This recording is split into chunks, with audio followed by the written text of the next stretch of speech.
ମୁଁ ଆପଣଙ୍କୁ ଏହି ୟୁଟ୍ୟୁବ୍ ଚ୍ୟାନେଲରେ ସ୍ୱାଗତ କରୁଛି। ବର୍ତ୍ତମାନ ଆମେ କିଛି ସାଧାରଣ ପ୍ରଶ୍ନୋତ୍ତର ଜାଣିବା। ପ୍ରଥମ ପ୍ରଶ୍ନ, ଭାରତର ପ୍ରଥମ ପ୍ରଧାନମନ୍ତ୍ରୀ କିଏ? Option A Harekrushna Mahtab, option B Rabindranath Thakur, option C Sarangadhar Das, option D Jawaharlal Nehru. ସଠିକ୍ ଉତ୍ତରଟି ହେଲା ଅପସନ୍ ଡି ଜବାହରଲାଲ ନେହେରୁ। ପରବର୍ତ୍ତୀ ପ୍ରଶ୍ନ, ଭାରତର ପ୍ରଥମ ରାଷ୍ଟ୍ରପତି କିଏ? Option A Ramakrishnananda, option B Rana Pratap Ray, option ଗ ଡକ୍ଟର ରାଜେନ୍ଦ୍ର ପ୍ରସାଦ, ଅପସନ୍ ଘ ଡକ୍ଟର ରାଧାମଣି ଦାସ। ଏହାର ସଠିକ୍ ଉତ୍ତରଟି ହେଉଛି ଅପସନ୍ ଗ ଡକ୍ଟର ରାଜେନ୍ଦ୍ର ପ୍ରସାଦ। ବର୍ତ୍ତମାନ 3 ନମ୍ବର ପ୍ରଶ୍ନ, ଭାରତର ପ୍ରଥମ ଶିକ୍ଷାମନ୍ତ୍ରୀ କିଏ ଥିଲେ?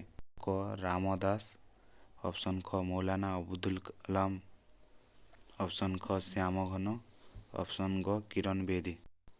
ଏହାର ସଠିକ୍ ଉତ୍ତରଟି ହେଉଛି ଅପସନ୍ ଖ ମୌଲାନା ଅବୁଦୁଲ କଲାମ।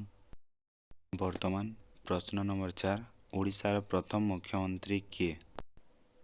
ଅପସନ୍ କ ଶିବାଶିଷ ମିର୍ଦ୍ଦା, ଅପସନ୍ ଖ ହରେକୃଷ୍ଣ ମହତାବ, ଅପସନ୍ ଗ Raju କୁମ୍ଭର, option D Raghunath Sergei.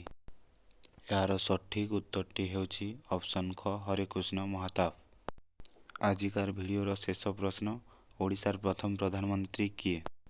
Option କ ରାକେଶ ଶର୍ମା, ଅପସନ୍ ଖ ବିଷ୍ଣୁ ପଣ୍ଡା, ଅପସନ୍ ଗ କୃଷ୍ଣଚନ୍ଦ୍ର ଗଜପତି, ଅପସନ୍ ଘ ରମେଶ ଚନ୍ଦ୍ର ବାନାର୍ଜୀ। ସଠିକ୍ ଉତ୍ତରଟି ହେଉଛି ଅପସନ୍ ଗ କୃଷ୍ଣଚନ୍ଦ୍ର ଗଜପତି।